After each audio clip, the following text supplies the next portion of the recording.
আসসালামু আলাইকুম গাইস, এই যে দেখো একটা পাঙ্গাস মাছ নিয়ে এসেছি। খুবই ছোট পাঙ্গাস মাছ, একেবারেই ছোট। তোমাদের সাথে শেয়ার করার কারণে এই যে দেখো পাঙ্গাস মাছে আজকে ডিম হয়েছে। আমি জানতাম পাঙ্গাস মাছের ডিম ওই যে ফুলের মতো ছড়া ছড়া সেটা, কিন্তু এই যে দেখো পাঙ্গাস মাছের ডিম আজকে ফাইনালি দেখেই ফেললাম।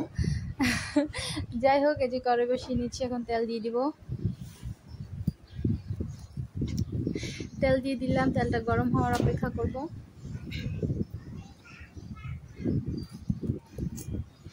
যে দেখো তেলটা গরম হয়ে এসেছে প্রায়। এই যে দেখো তেলটা প্রায় গরম হয়ে এসেছে। এখন পেঁয়াজ দিয়ে দিব। এখানে আমি পেঁয়াজ, রসুন, আদা সবকিছু বেটে নিয়েছি, গুছিয়ে নিয়েছি আগেই। যে গরম তেলের ভিতর ছেড়ে দিলাম। এখন এটাকে খুব সুন্দর করে ভাজবো, ঘ্রাণ না আসা পর্যন্ত এটাকে ভাজতে হবে। এই যে দেখো খুব সুন্দর করে ভেজে নিচ্ছি।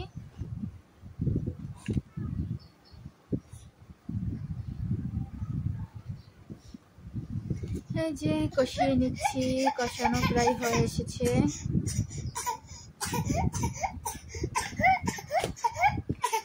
এই যে দেখো বেশি করে কষিয়ে নিচ্ছি যাতে করে ভালো একটা গ্রান বের হয়ে যায়। এই পর্যায়ে এসে আমি হলুদ দিয়ে দিলাম।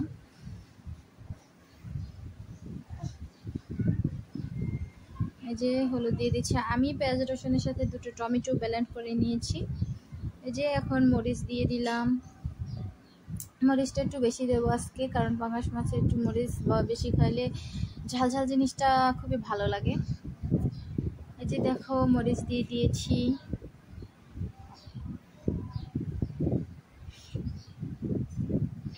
মরিচ দিয়ে দিলাম। মরিচ দিয়ে একটু কষিয়ে এখন স্বাদ মতো লবণ দিয়ে দিব আমি। এই যে দেখো লবণ দিয়ে দিচ্ছি আমার স্বাদ মতো। তারপর সামান্য একটু জিরা দিয়ে দিব, সরি জিরা না, ধনিয়ার গুঁড়া। এই যে দেখো ধনিয়ার গুঁড়া দিয়ে দিলাম। এখন এটাকে খুব সুন্দর করে ভেজে নিব। এই যে দেখো আমার ভাজা হয়ে গেছে।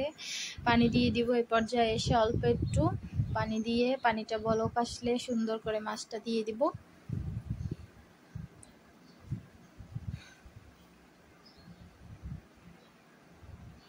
ভালোভাবে একটু নেড়ে চেড়ে জিনিসটাকে মিশিয়ে নিলাম। এই যে দেখো বলক এসে গেছে। এই পর্যায়ে এসে আমি মাছটাকে দিয়ে দিচ্ছি খুব সুন্দর করে। পানি সামান্য দিয়েছি কারণ মাছটা একেবারে ভাজা ভাজা করবো সেই জন্য।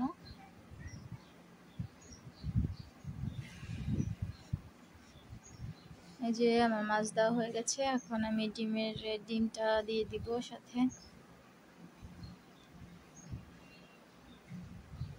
এই যে ডিম। তবে এত ছোট পাঙ্গাস মাছের যে ডিম হবে সেটা আমি একদমই বুঝতে পারিনি।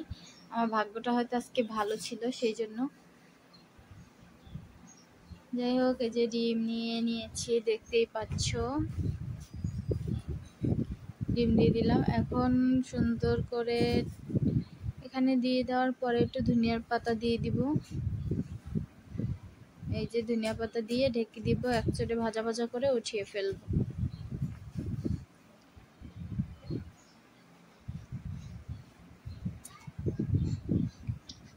এই যে ধনিয়া পাতা। এই যে দেখো এদিকে আমি টমেটোর চাটনি বানাবো সেই জন্য সব গুছিয়ে নিয়েছি। আর যে এখানে আমি পেঁয়াজ, মরিচ সবটাই দিয়ে দিয়েছি। আর এই যে দেখো আমার মাছটা হচ্ছে। এদিকে আমি ডাল বসিয়ে দিয়েছিলাম, ডালটা সেদ্ধ হয়েছে। ডালটা কষিয়ে মানে ঘুটে ভালোভাবে হলুদ মরিচ দিয়ে দিব। এই যে দেখো আমার ডালটাকে আমি সুন্দর করে দিয়ে দিচ্ছি। কাঁচামরিচ দিয়েছি, কাটা ধনিয়া পাতা দিয়েছি, হলুদ দিয়েছি, স্বাদ মতো লবণ দিয়েছি। সামান্য পরিমাণে ডাল রান্না করবো। এই যে দেখো আমার মাছটা হয়ে এসেছে। এই যে আমার মাছ, এটা এখন উঠিয়ে ফেলবো। হয়ে গেছে একদমই। দেখো কত সুন্দর দেখা যাচ্ছে। ফোনের থেকেও বাস্তবে কালারটা আরো সুন্দর। ফোনে যেন কেমন একটা দেখা যাচ্ছে। যাই হোক,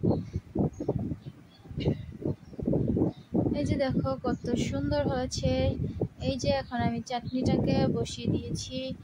এই যে দেখো আমার হাজব্যান্ড ছেলের জন্য দুধ এনেছে, দুটো সাবান এনেছে, তারপর নিজের জন্য দুধ আনছে, তারপর এই যে দেখো সস আনছে, জেলি আনছে, তারপর ছেলের জন্য ফল নিয়ে এসেছে, মিষ্টি নিয়ে এসেছে, দই নিয়ে এসেছে। এটা টক দই, টক দই খেলে নাকি বাচ্চাদের জন্য উপকার, সেজন্য এই যে দেখো কিছু ফলও এনেছে ছেলের জন্য। আমার জন্য কিছু আনে নাই, ছেলের জন্য এসেছে। ওকে গাইস, তোমরা ভালো থাকবে, সুস্থ থাকবে। আসসালামু আলাইকুম, টাটা।